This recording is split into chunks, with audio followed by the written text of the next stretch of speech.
Hey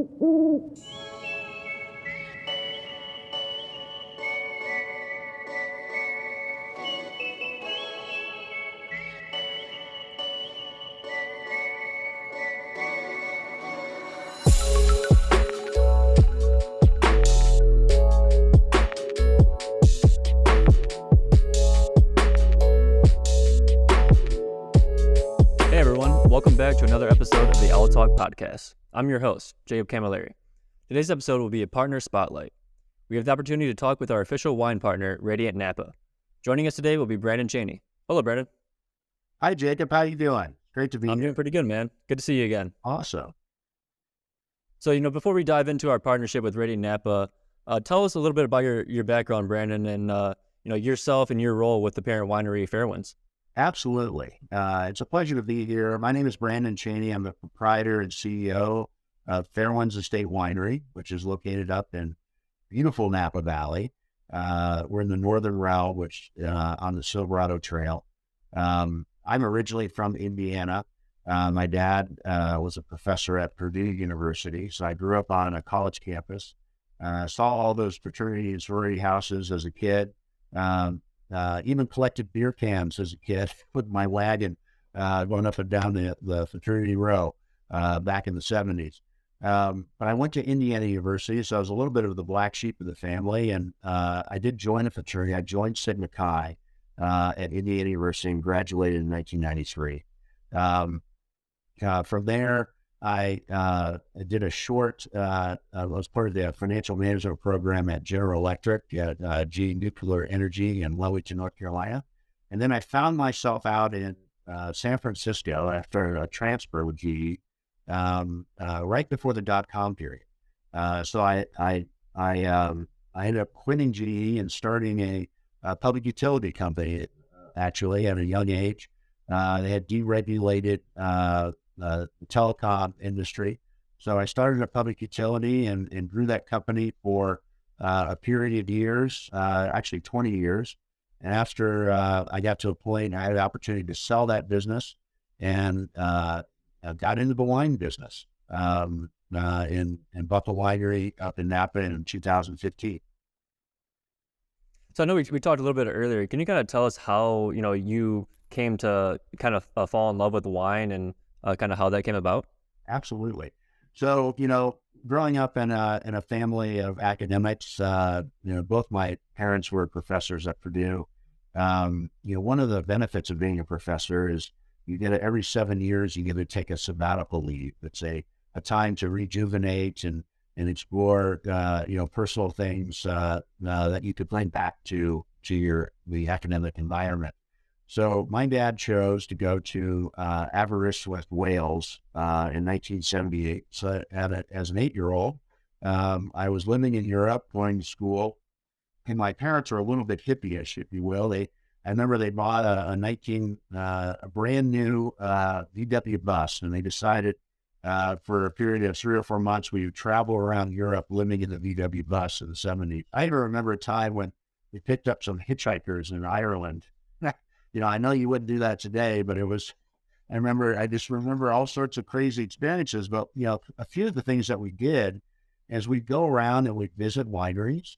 My parents were interested in wine and at a young age, I started, seeing that the vintners and viticulture and all the vineyards, and I was very interested in it. And one of the nice things about Europe, I think, is, wine is woven into the culture and it's shared around meals.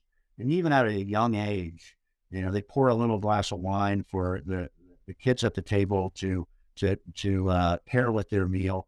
So I was exposed to wine at a very young age, and I just thought it was very, fantastic. The different vintages and years and the history and the artistic expression that wine brings, and hearing people talk about wine really kind of sparked my interest at a very young age. I even, I was so interested in it, I asked my parents if I could start collecting wine as an 8-year-old. And that the idea was I could, open these bottles when I was of age to drink back in the United States when we moved back. And I did that. I had about 8 bottles in my collection. And by the time I opened them, they were terrible. I didn't store them properly. but it really sparked my interest in wine. And, from a young age, I would study it and of course enjoyed wine going, as I grew up in my 20s and 30s and 40s. And so having the opportunity to eventually buy a winery in Napa Valley, and make beautiful Napa Valley wines is really a dream come true. Yeah, it's definitely a fascinating story. So, a handful of our members are familiar with Radiant Napa, but they may not be familiar or understand our partnership with Fairwinds for Radiant Napa Valley. So can you kind of walk us through our partnership and how that came to be and kind of how you see that expanding throughout the fraternity and sorority industry? Absolutely. So, in the telecom industry, when I started my public utility, we were looking for ways to innovate and disrupt, do things differently. We were one of the first companies to introduce voice over the internet. It was a crazy term back in 1997. So when I sold that company and looked at buying a winery, I think people get in the wine business for a variety of reasons. One is for a love of wine, of course. And that might have been stemmed because their grandfather established a winery in Napa. Or a lot of times it's a vanity project. Someone makes money and they want to buy a winery and just have a lifestyle of making wine. In my case, I was really interested in exploring ways to do things different in the wine business, and particularly in the premium space of making fine wines. And one of the things I noticed is that most Napa Valley wineries sell their wines through the kind of the traditional 3-tiered system, where they make a label, they sell it to a distributor, the distributor sells it to a bottle shop, and then we go in and we buy it, whether it's a grocery store or a high-end wine shop. The challenge with that is all those hands in the cookie jar take a lot of the margin that make it difficult for smaller wineries to survive. And then that forces those smaller wineries to become bigger and make less quality product. And really, I'd say blend down the quality of the wine or look for ways to cut corners. So I was thinking I'd love to build a direct-to-consumer model where we could share our wines directly with consumers, and maintain that quality and that artisan side that I was exposed to as a young lad in Europe. And so one of the things that attracted me to Fairwinds Estate Winery is that it was the 4th winery established in Napa after Prohibition. And so there were only around 12 wineries in Napa at the time. Today, we have over 550 physical wineries in Napa. And because of that, Napa has put a lot of restrictions on the amount of visitors and because they're trying to cut down traffic. They don't allow events at the wineries.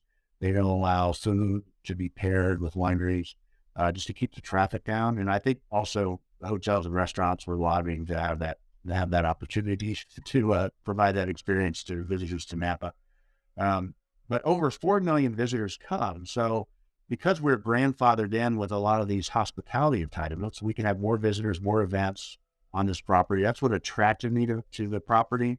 And having the opportunity to purchase it in 2015, we were looking for ways to share these beautiful wines, maintain the quality, and by have people come to the winery and establish that direct connection.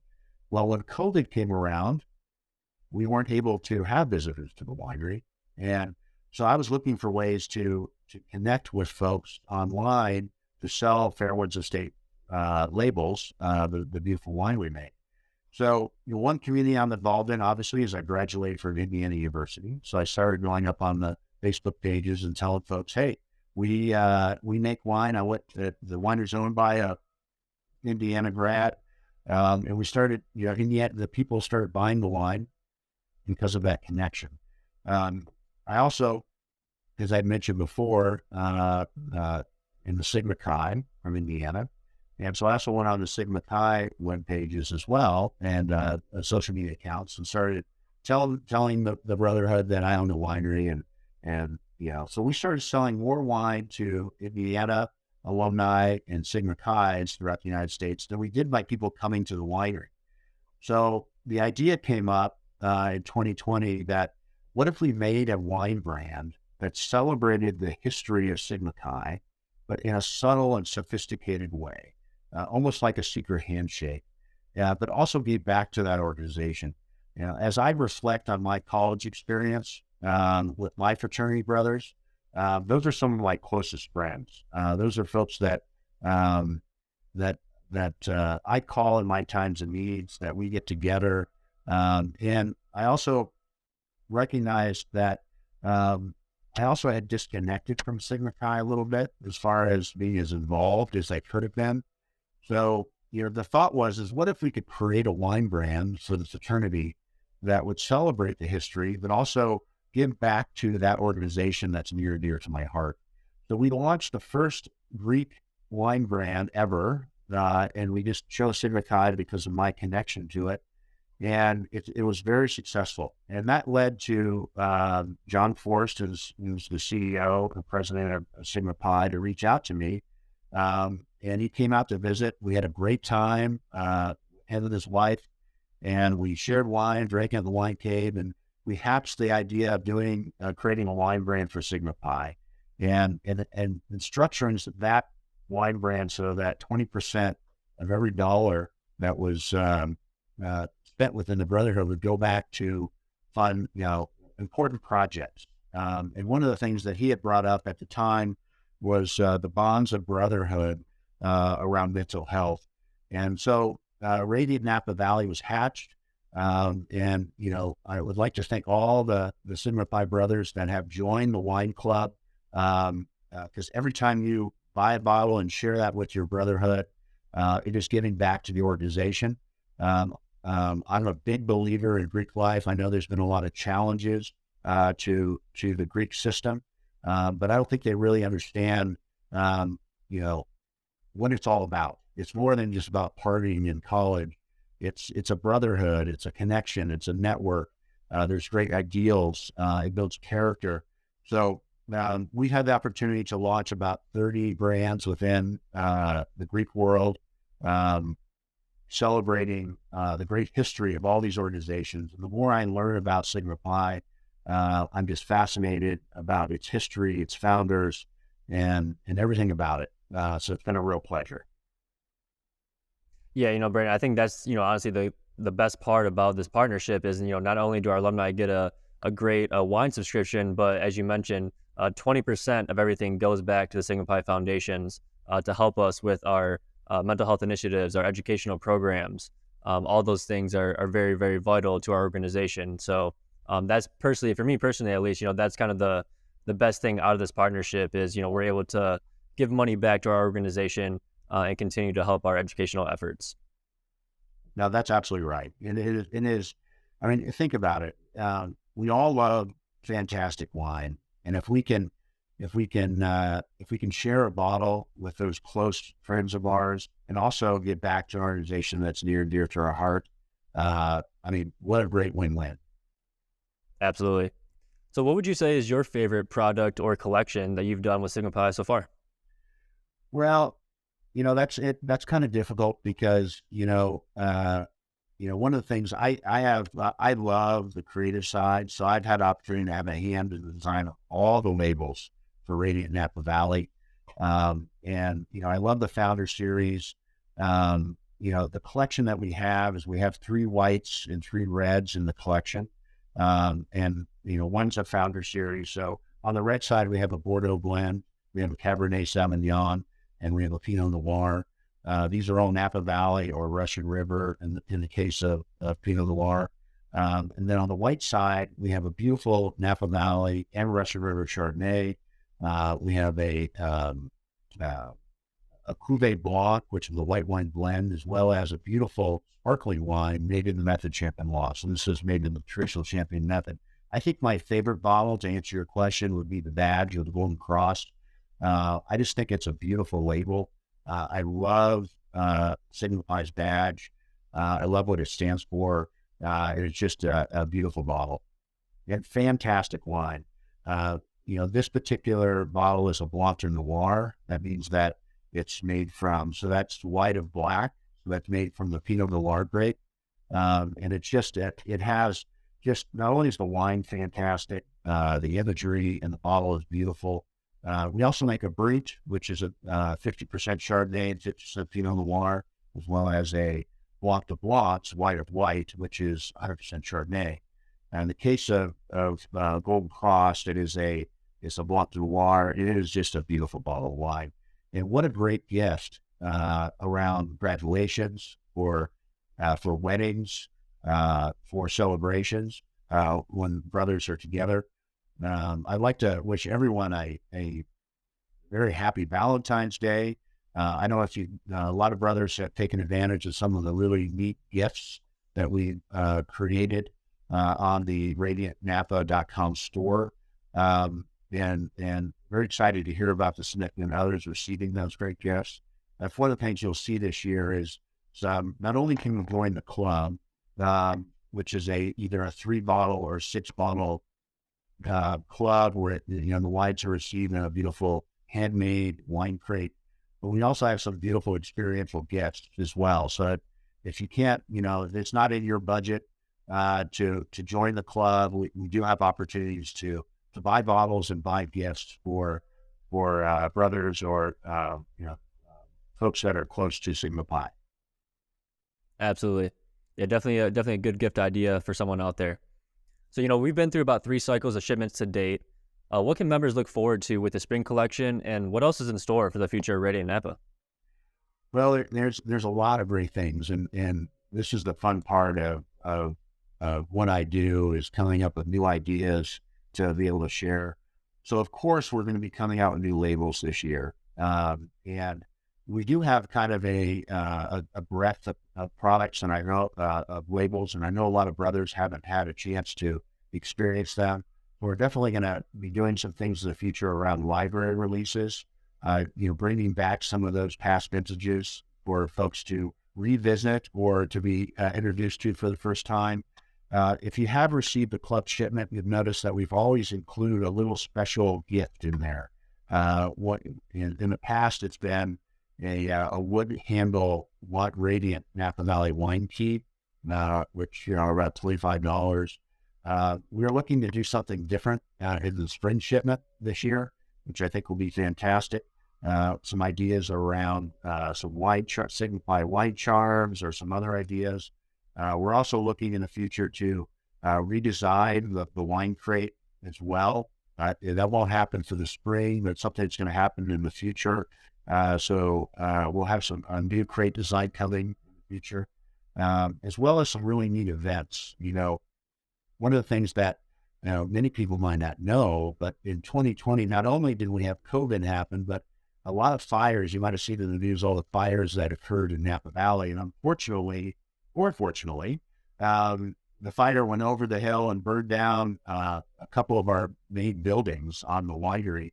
So we're in the process of rebuilding those. And so we're going to be doing a lot of great events at the winery. We do have a beautiful wine cave. We have a wine cave that's one of the largest in Napa. And what's unique about it is we can do events in that cave. And I know maybe, Jacob, we can talk about, there's something coming up in April. But we're going to be doing some great events. Ken McGraw is a partner in the winery as well. So I would encourage everyone to join this club, because it's going to be some really interesting experiential opportunities for club members to come to the winery. Tim's going to play there once a year, which is going to be fantastic when we reopen main facility. So a lot of great things coming down the pike, and look forward to sharing that with the Brotherhood.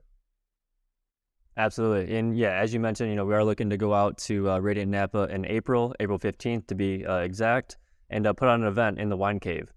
So, whether you're a club member or a non-club member, you will have the opportunity to come out there and see the winery firsthand and experience everything that Radiant Napa has to offer. So for more information on that, go ahead and visit our website, sigmapi.org/events, and go ahead and get signed up. And Brandon, that's it for today, man. So we greatly appreciate you hopping on here and answering our questions, man. It's been a pleasure. It's really my pleasure, and it's really an honor to make these wines for the Sigma Pi Brotherhood. And I look to the future and really helping the Brotherhood. And Sigma Pi's are definitely near and dear to my heart after spending time with you all and attending your convocation in San Antonio with open arms. Really just my pleasure. Awesome, man. Well, we're looking forward to seeing you in April and enjoying some wine. Take care. We can't wait to see what's coming in the near future. Brothers, head over to radiantnapa.com to start your subscription today. Well, that is a wrap. Thank you for joining us for this episode of the Owl Talk podcast. And thank you, Brandon, and everyone at Radiant Napa. We are very proud of this partnership here at Sigma Pi.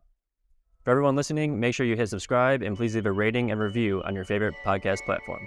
And as always, I believe.